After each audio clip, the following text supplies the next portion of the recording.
Rakshabandhan special आज आपण इथे मस्त असे मौसूद तोंडात टाकताच विरघळणारे खव्याचे गुलाबजाम बघतोय।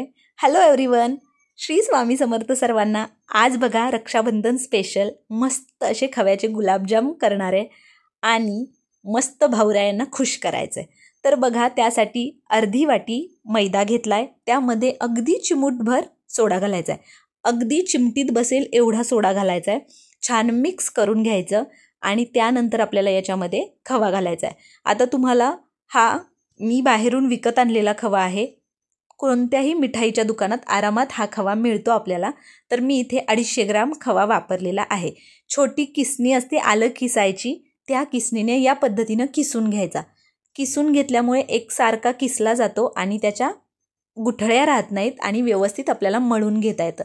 आता बघा किती इझिली आणि छान किसला जातो। मी सगळा खवा छान किसून घेतलेला आहे। इथे खूप जास्त वेळ लागत नाही, झटपट हा खवा छान किसणीने किसून होतो। तर या पद्धतीने बघा सगळा खवा छान किसून घेतलेला आहे, एकसारखा किसला गेलाय। आता आपल्याला हे छान मळून घ्यायचंय। आता हा खवा या मैद्याबरोबर मळत असताना एक गोष्ट लक्षात ठेवायची आहे, तुम्ही जेवढं याला छान मौसूद मळून घ्याल तेवढे आपले गुलाबजाम छान होणार आहेत।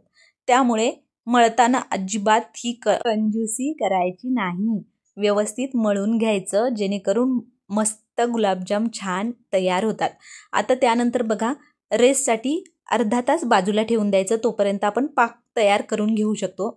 इथे मी 2 फुलपात्र पाणी घातलेलं आहे आणि 2 फुलपात्राला जवळपास 1.5 फुलपात्र मी इथे साखर घालणार आहे। तर अशा पद्धतीने आपल्याला हा एक तारी पाक बनवायचा नसतो, पण जवळपास एक तारीच्या जवळपास जाणारा हा पाक आपल्याला बनवून घ्यायचा असतो। आता मी तुम्हाला दाखवते। एक 5 ते 7 मिनिटांनंतर तुम्ही बघू शकता, अगदी थोडंसं चमच्यावर घ्यायचं, थोडंसं थंड करून घ्यायचं आणि त्यानंतर अशा पद्धतीचा या कन्सिस्टन्सीचा आपल्याला पाक बनवून घ्यायचा आहे। त्यानंतर इथे आपला पाक तयार झालेला आहे।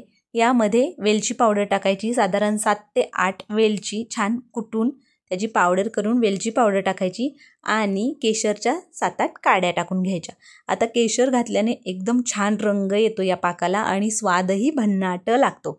इथे आपला पाक तयार झालेला आहे, हे मी बाजूला ठेवून देते आणि आता आपण गुलाबजाम करायला घेऊया। इथे बघा छान आपलं पीठ भिजलं गेलंय, आपण त्यामध्ये सोडा घालत असतो त्यामुळे छान भिजू द्यायचं, त्याला थोडंसं रेस्ट करू द्यायचं आणि त्यानंतर गुलाबजाम बनवायला घ्यायचे। लगेच मळल्या गुलाबजाम बनवायला घ्यायचे नाही, नाहीतर वातट होतात आणि आतमध्येपर्यंत छान पाक आपला मस्त असं मौसूद होत नाहीत। त्यानंतर बघा छान असं मळून घेतल्यानंतर थोडासा तुपाचा हात घ्यायचा आणि त्यानंतर आपल्याला हव्या त्या आकाराचे हव्या त्या साईजचे गुलाबजाम तुम्ही बनवून घेऊ शकता। साधारणपणे 250 ग्राम खव्यामध्ये इथे माझे 30 ते 32 गुलाबजाम आरामात झाले होते।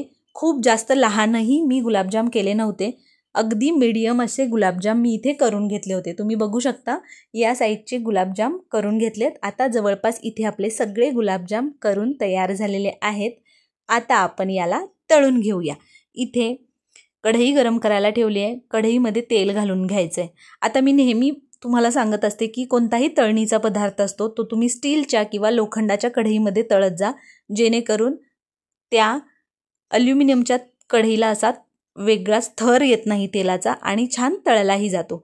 इथे बघा लोखंडाची कढई ठेवली आहे, तेल घालून घ्यायचं, अगदी छान तेल मंद आचेवर गरम करून घ्यायचं आपल्याला आणि त्यानंतर आपल्याला गुलाबजाम तळत असताना फ्लेम एकदम लो फ्लेमवर हे गुलाबजाम तळून घ्यायचेत, जेणेकरून त्या आतमध्येपर्यंत छान तळले जातात आणि मध्ये पीठ किंवा पिठाळ असं राहत नाही।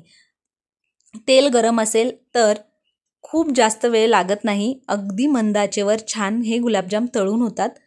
गुलाबजाम तळत असताना थोडेसे पेशन्स ठेवून तळावे लागतात, कारण गुलाबजाम खूप खूप छान होतात त्याने। आणि जर तुम्ही फ्लेम मीडियम ठेवली किंवा हाय ठेवली तर बाहेरून पूर्ण ते करपल्यासारखे किंवा रंग त्याचा डार्क येतो, पण आतमध्ये गुलाबजाम तसेच राहण्याची शक्यता असते। त्यामुळे अगदी मंद आचेवर गुलाबजाम आपल्याला छान तळून घ्यायचेत, या पद्धतीने हलवून घ्यायचेत आणि छान तळून घ्यायचेत। आता तुम्ही बघू शकता रंग किती भन्नाट आलाय आणि एकदम छान टमटमीत फुगलेत, मस्त झालेत, सुगंध अप्रतिम दरवळतोय।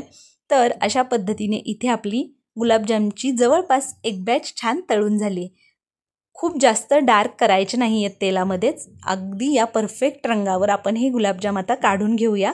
परफेक्ट रंग आलेला आहे आणि तुम्ही बघू शकता किती छान असे हे गुलाबजाम तयार झालेत। सेम याच पद्धतीने आपल्याला दुसरी बॅचही तळून घ्यायची आहे। अगदी तेल व्यवस्थित गरम असेल तर एका वेळी तुम्ही 7 ते 8 गुलाबजाम छान तळून घेऊ शकता।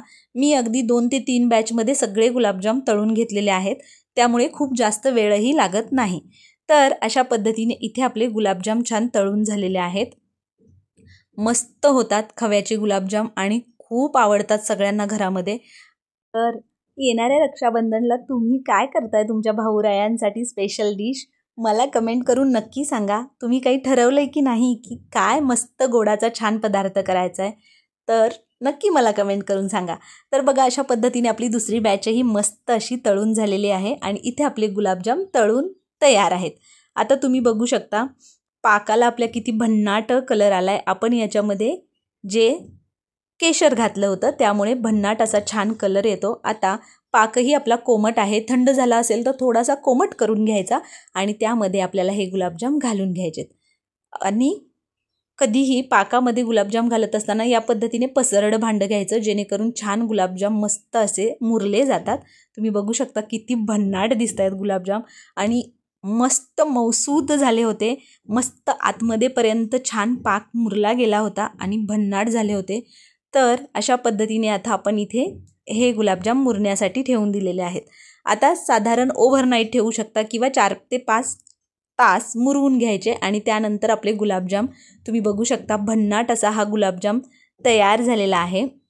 मी इथे बघा मला लगेच दाखवते की किती छान आतमध्येपर्यंत पाक छान मुरला गेलाय आणि एकदम भन्नाट असे झालेत।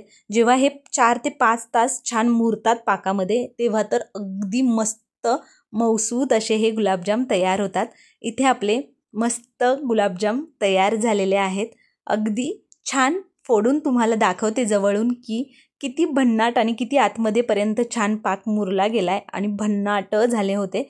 जर तुम्ही या पद्धतीने गुलाबजाम केले तर अजिबात वातट किंवा अजिबात पिठाळ असे गुलाबजाम होणार नाहीत। परफेक्ट असा हा गुलाबजाम तयार झालाय। तरी अजून हे मुरायचे बाकी आहेत। जेव्हा हे 4 ते 5 तास मुरतील तेव्हा हे अजून मस्त मौसूद लोण्यासारखे गुलाबजाम तयार होतात।